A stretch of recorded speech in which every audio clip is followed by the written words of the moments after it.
Item ಯಾವುದೇ ಇರಲಿ try ಮಾಡಿ ಆಚಿ ಚಿಕನ್ ಮಸಾಲಾ. ರಾಜ್ಯದಲ್ಲಿ ಆಟೋ ಎಲ್ಪಿಜಿ ದರ ಏರಿಕೆ ವಿಚಾರಕ್ಕೆ ಸಂಬಂಧಪಟ್ಟಂತೆ ಆಟೋ ಚಾಲಕರನ್ನ ಭೇಟಿ ಮಾಡಿದ್ದಾರೆ ಸಚಿವ ಕೆಎಚ್ ಮುನಿಯಪ್ಪ. ಮನೆ ಮುಂದೆ ನಿಂತಿದ್ದಂತ ಚಾಲಕರ ಭೇಟಿ ಮಾಡಿ ಮುನಿಯಪ್ಪ ಮಾತನಾಡಿಸಿದ್ದಾರೆ.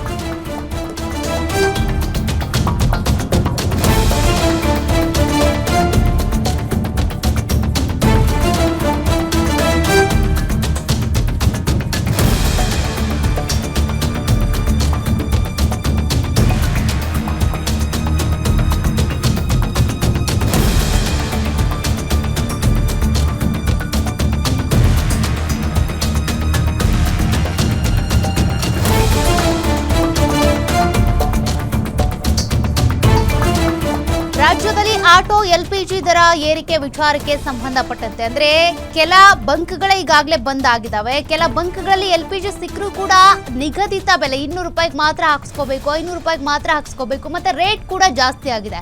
ಹೀಗಾಗಿ ಸಚಿವ ಮುನಿಯಪ್ಪ ಅವರ ಮನೆ ಮುಂದೆನೆ ಆಟೋ ಚಾಲಕರು ತಮ್ಮ ಆಟೋ ತಂದು ನಿಲ್ಲಿಸ್ಬಿಟ್ಟಿದ್ದಾರೆ. ಆಟೋ ಡ್ರೈವರ್ಸ್ ಅನ್ನ ಮಾತನಾಡಿಸಿದ್ದಾರೆ ಸಚಿವ ಮುನಿಯಪ್ಪ. ಆಟೋ ನಿಲ್ಲಿಸಿದ ಜಾಗಕ್ಕೆ ಬಂದು ಸಮಸ್ಯೆ ಕೇಳಿದ್ದಾರೆ. ಸರ್ಕಾರಿ ಬಂಕ್ಗಳಲ್ಲಿ, ಖಾಸಗಿ ಬಂಕ್ಗಳಲ್ಲಿ ವ್ಯತ್ಯಯ ವಿಚಾರಕ್ಕೆ ಸಂಬಂಧಪಟ್ಟಂತೆ ಮಾಹಿತಿ ಪಡ್ಕೊಂಡಿದ್ದಾರೆ. ಇನ್ನು 10ನೇ ತಾರೀಕು ಮೀಟಿಂಗ್ ಮಾಡಿ ಬಳಿಕ ಸಮಸ್ಯೆ ಬಗೆಹರಿಸ್ತೀವಿ ಅನ್ನುವಂತ ಭರವಸೆ ಕೂಡ ಕೊಟ್ಟಿದ್ದಾರಂತೆ. ಪ್ರೈವೇಟ್ ಅವರು ರೇಟ್ ಜಾಸ್ತಿ ಮಾಡ್ತಿದ್ದಾರೆ. ಮೊದಲು ಆಯ್ಕೆಯಾಗಿ ನಿಮಗೆ ಎಲ್ಪಿಜಿ ಕೊಡೋದಕ್ಕೆ ಹೇಳ್ತೀನಿ, ಅಂದ್ರೆ ನಿಮಗೆ ಮೊದಲ ಆದ್ಯತೆಯಾಗಿ ನಾನು ಹೇಳ್ತೀನಿ ಅಂತೇಳಿ ಹೇಳಿದ್ದಾರೆ. ಖಾಸಗಿ ಅವರು ದರ ಏರಿಕೆ ಮಾಡಿದ್ದಾರೆ. ಅವರ ಬಳಿ ಸಭೆ ಮಾಡಿ ಅದ್ರ ಬಗ್ಗೆ ನಾನು ಕೇಳ್ತೀನಿ. 300 ರೂಪಾಯಿ ಗ್ಯಾಸ್ ಹಾಕಿ 1300 ರೂಪಾಯಿ ಸಂಪಾದನೆ ಮಾಡ್ತಾ ಇದ್ವಿ, ಈಗ ತುಂಬಾ ಸಮಸ್ಯೆ ಆಗಿದೆ ಅಂತ ಆಟೋ ಚಾಲಕರು ತಮ್ಮ ಸಮಸ್ಯೆಗಳನ್ನ ಹೇಳ್ಕೊಂಡಿದ್ದಾರೆ.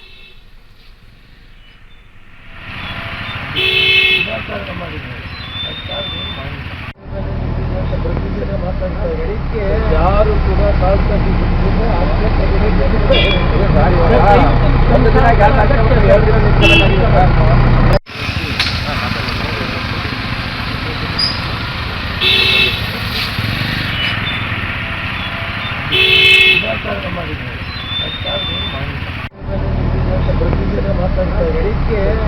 ಕೂಡ ಇನ್ನು ಇದೇ ಸಂದರ್ಭದಲ್ಲಿ ಆಟೋ ಚಾಲಕರು ತಮ್ಮ ಸಮಸ್ಯೆ ಹೇಳ್ಕೊಂಡಿದ್ದಷ್ಟೇ ಅಲ್ಲದೆ ಎಚ್ಚರಿಕೆಯನ್ನು ಕೊಟ್ಟಿದ್ದಾರೆ. ಇದೇ ರೀತಿ ಸಮಸ್ಯೆ ಕಂಟಿನ್ಯೂ ಆದರೆ ನಮ್ಮ ಹೊಟ್ಟೆ ಪಾಡು ಏನು, ಆಟೋ ಗ್ಯಾಸ್ ಇಲ್ಲ, ಹಾಗಾಗಿ ಮನೇಲೂ ಕೂಡ ಊಟ ತಿಂಡಿ ಮಾಡೋದಕ್ಕೂ ಆಹಾರ ಪದಾರ್ಥಗಳನ್ನ ಖರೀದಿ ಮಾಡೋದಕ್ಕೂ ಕೂಡ ನಮಗೆ ಕಾಸಿಲ್ದಂಗೆ ಆಗ್ಬಿಟ್ಟಿದೆ.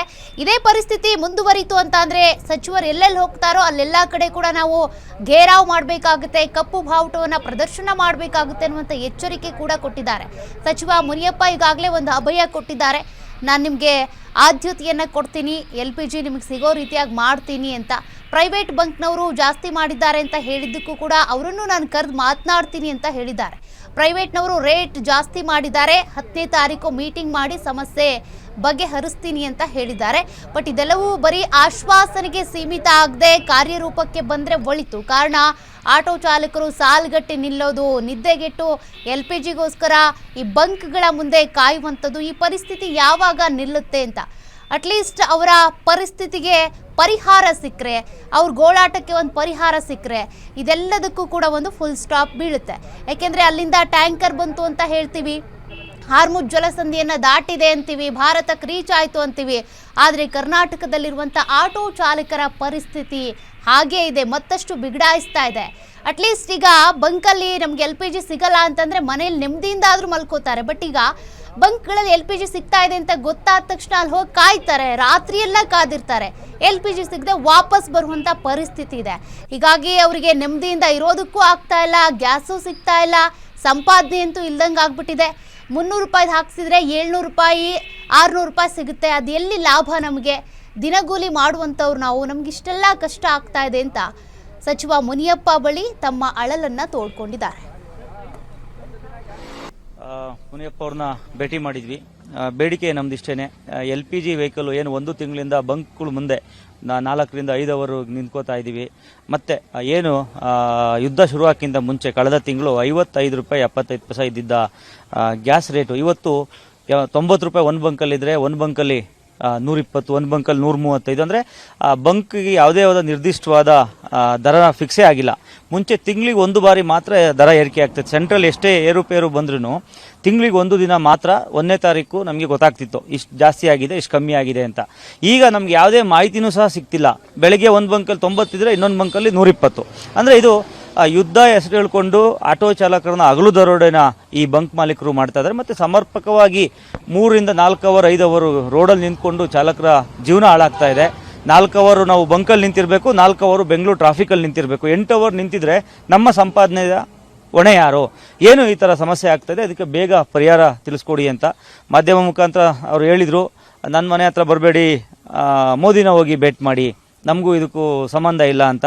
ನಾವು ನಮ್ಮ ಸರ್ಕಾರದ ಜನಪ್ರತಿನಿಧಿಗಳು, ನಾವು ಭಾರತದ ಒಕ್ಕೂಟದ ರಾಷ್ಟ್ರದಲ್ಲಿರೋದು, ಕರ್ನಾಟಕ ರಾಜ್ಯದಲ್ಲಿ ನಮ್ಮ ಸಚಿವರು ಇವರು. ನಾವು ಇವ್ರನ್ನ ಬಿಟ್ಟು ಮೋದಿಯವ್ರನ್ನಾಗಿರಲಿ ಇನ್ನೊಬ್ರನ್ನಾಗಲಿ ನಾವೇನಕ್ಕೆ ಹೋಗಿ ಕೇಳಕ್ಕೆ ಹೋಗಬೇಕು? ಇವರು ಹೋಗಿ ಕೇಳಲಿ. ನಾವು ಅದಕ್ಕೆ ಸಚಿವರಿದ್ದಾರೆ, ಇವರು ಹೋಗಿ ಕೇಳಿ ಸರ್, ನೀವು ಕೇಂದ್ರ ಸರ್ಕಾರನ ಕೇಳಿ, ಆಟೋ ಚಾಲಕರ ಸಮಸ್ಯೆ ಈ ಥರ ಆಗ್ತಾ ಇದೆ, ನೀವು ಪರಿಹಾರನ ಒದಗಿಸ್ಕೊಡಿ ಅಂತ ಕೇಳಿ ಅಂತೇಳಿ ಹೇಳಿದ್ದೀವಿ.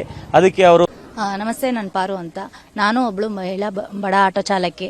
ಎಷ್ಟೊಂದು ಗಂಡ್ಮಕ್ಳೆ ಅಲ್ಲ ಹೆಣ್ಮಕ್ಳು ಸಹ ಈ ಸಮಸ್ಯೆ ಎದುರಿಸ್ತಾ ಇದ್ದಾರೆ.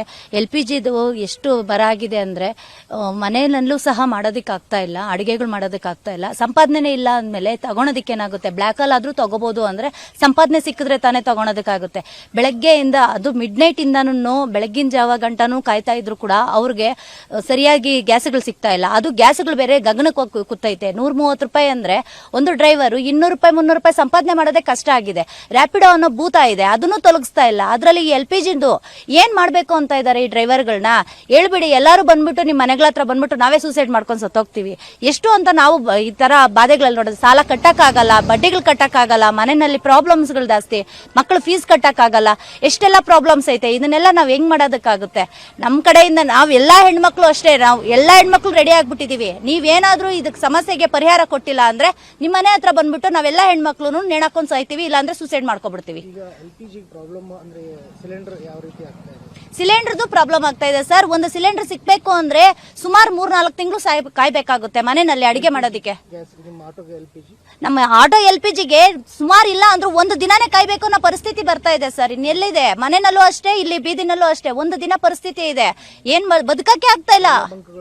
ಎಲ್ಲಾ ಬಂಕ್ಗಳು ನೋ ಸ್ಟಾಕ್ ಅಂತ ಬೋರ್ಡೆ ಹಾಕ್ಬಿಟ್ಟಿದ್ದಾರೆ ಸರ್. ಕೆಲವು ಬಂಕ್ಗಳಲ್ಲಿ ಕೊಡ್ತಾ ಇದ್ದಾರೆ, ಅದಕ್ಕೂ ಕಿಲೋಮೀಟರ್ ಗಟ್ಲೆ ಇದೆ. ಪಾಪ ಅವ್ರು ಡ್ರೈವರ್ಗಳು ಕಷ್ಟ ನೋಡಕ್ ಆಗ್ತಾ ಇಲ್ಲ. ಅದ್ರಲ್ಲೂ ಹೆಣ್ಮಕ್ಳು, ನಮ್ಗೇನ್ ಮನೆ ಮಠ ಇಲ್ವಾ? ಮಕ್ಳು ಫೀಸ್, ಮಕ್ಳಿಗೆ ನಾವು ರೆಡಿ ಮಾಡ್ಬೇಕು. ಇನ್ನ ಸ್ಕೂಲ್ ರಜೆಗಳು ಬಂದಿಲ್ಲ ಸರ್. ಎಲ್ಲರಿಗೂ ಅವ್ರಿಗೂ ರೆಡಿ ಮಾಡ್ಬಿಟ್ಟು ಬರ್ಬೇಕು ಅಂದ್ರೆ ಯಾರು ಸರ್ ನಿಂತ್ಕೊಂತಾರೆ? ನಾವೆಲ್ಲ ಸಿಂಗಲ್ ಪೇರೆಂಟ್ಸ್, ಯಾರ ಮನೆಯಲ್ಲಿ ಹೋಗಿ ಗಂಡಸರ ನಿಂತ್ಕೊಂತಾರೆ? ಯಾವನ ನಿಂತ್ಕೊಳಲ್ಲ, ನಾವುಗಳೇ ಹೋಗಿ ನಿಂತ್ಕೋಬೇಕು. ಏನ್ ಬೆಳಗ್ಗೆ ರಾತ್ರಿ ಮಿಡ್ ನೈಟ್ ಅಲ್ಲೆಲ್ಲ ಹೋಗಿ ನಿಂತ್ಕೊಂಡಿದ್ರು ಕೂಡ ನಮ್ಗೆ ಸರಿಯಾಗಿ ಸಿಗ್ತಾ ಇಲ್ಲ ಸರ್ ಗ್ಯಾಸು.